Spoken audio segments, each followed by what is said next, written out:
สวัสดีท่านผู้ชมที่เคารพนำท่านผู้ชมมาติดตามข่าวกีฬา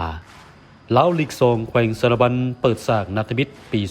2026 ทหารแขวงและมสสารบัญเก็บ 3 คะแนนการแข่งขันเตะบอลลาวลีก2แขวงสารบัญประจำปี 2026 ได้เปิดฉากนัดมิตรในท่าที่ผ่านมาโดยมี 7 ทีมเข้าร่วมคือปกสแขวงสารบัญทหารแขวงสารบัญ CP Sport เมืองเหล่างามมสสารบัญบันไดฟันเมืองบ้าปีเบ้าดอยเมืองตะโอ้ย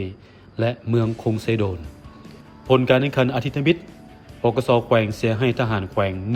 1-4สโมสรบันไดฟันเมืองบ้าปีเสียให้มสสารบัญ05และ CP Sport เมืองเหล่างามเสมอกับเบ้าดอยเมืองตะโอ้ย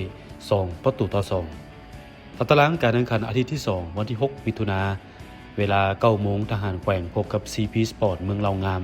เวลา 13 โมงเบ้าดอยเมืองตะโอ้ยพบบันไดฟันเมืองบ้าปีและเวลา 15 โมงมสสารบัญพบกับเมืองคงเซโดนทุกนัดแข่งขันอยู่สนามกีฬาแขวงสารบัญสามารถติดตามชมการถ่ายทอดสดได้ที่ Facebook Page ลาซาสปอร์ตมีเดียสโมสรที่ชนะเลิศและการนี้จะได้สิทธิ์เข้าร่วมการแข่งขันเตะบอลทรายสิงห์ขันประธานนายกรัฐมนตรีแห่งสปป.ลาวฤดูกาล 2026-2027 ในฐานะแชมป์ลาวลีก 2 แขวงสารบัญ